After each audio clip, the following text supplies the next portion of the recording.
Au cœur de l'été, en pleine phase de croissance, les dindonneaux ont quitté la poussinière pour un bâtiment plus grand. Après 10 semaines d'enfermement, ils vont désormais passer toute leur journée dehors. Une liberté indispensable pour compléter leur alimentation. Un tiers de leur ration quotidienne dépend de ce garde-manger naturel. Elles vont picorer la terre pour trouver du minéral, ça c'est leur principale source de minéral. Dans l'herbe, donc elles vont brouter l'herbe, où là elles vont trouver une source de protéines et une source de fibres qui vont les aider à digérer. Et puis au milieu de cette herbe, il y a toute cette faune sauvage, donc ces vers de terre, ces sauterelles, ces petites mouches, ces papillons, que les dindes passent leur journée à chasser. Et c'est ce qui leur donne un petit peu, c'est là qu'elles prennent le petit goût du terroir, quoi. Donc voilà ce qu'on recherche sur nos parcours, une dominance de graminées. Donc on évite absolument le trèfle qui aurait tendance à donner la peau jaune à la volaille. Donc là on va rester sur une peau bien blanche, c'est ce qu'on recherche en volaille de Bresse. Et puis ce parcours est éloigné des autres élevages de volailles. Donc on a un parcours avec une faible pression parasitaire et ça évite ainsi la prolifération des maladies. Du maïs cultivé sur l'exploitation ainsi qu'une variété ancestrale de blé très riche en protéines servent à la fabrication d'une farine grossière mélangée avec de la poudre de lait. Plus de 500 kilos de céréales par semaine, 200 litres d'eau par jour, mais aussi du lactosérum. À ce régime-là, les 600 dindes grossissent rapidement. Tous les jours, on vérifie le poids des dindes qui se sont fait automatiquement enregistrer par ce peson. Donc là aujourd'hui les dindes font un tout petit peu plus de 2 kg. La plus petite fait 1,5 kg, la plus grosse fait 2,8 kg. Voilà. Et donc elles ont pris 90 grammes depuis hier, donc une jolie croissance aujourd'hui. C'est signe de bonne santé.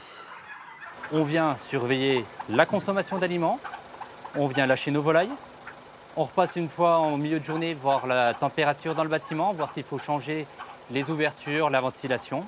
Et puis le soir, on revient encore une troisième fois pour rentrer nos volailles, fermer les trappes et s'assurer que tout le monde va bien. On démarre à l'aube, on finit avec le coucher du soleil.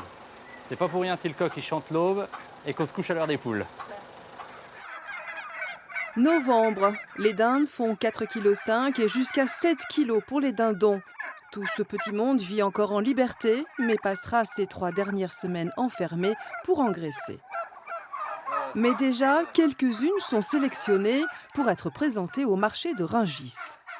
Donc pour la sélection, on va regarder si la volaille est bien dodue, hein. Donc on va regarder que les filets soient bien bombés. Donc avec la main, on passe la main sur le bréchet pour être sûr qu'il soit bien bombé. Et pour regarder l'état d'engraissement de l'animal, on va regarder sous l'aile. Et on a une veine de graisse qui se situe sous l'aile, qui est juste là. Et donc je fais ça sur toutes les volailles avant de les abattre. Et là, je suis sûr que la volaille, elle est grasse à souhait et qu'elle est bien ronde.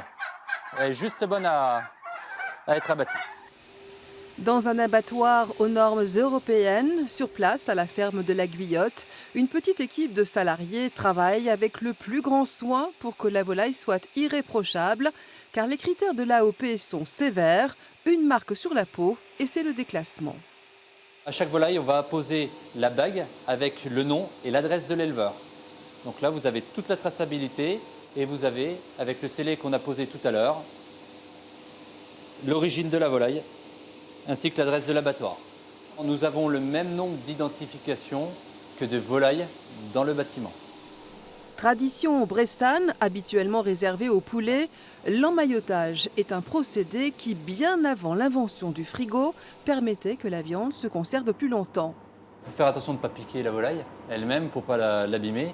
Sur une volaille comme ça, on doit être sur une quarantaine de points facilement. Ce fil-là va permettre de galber la volaille et de lui donner une forme vraiment bien ronde pour la présentation. En compressant la volaille à l'intérieur de la toile, on va répartir la graisse autour de la volaille et on va la faire entrer dans les chairs pour persiller la viande.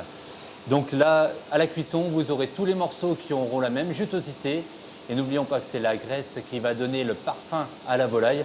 Et donc tous les morceaux auront un parfum exceptionnel.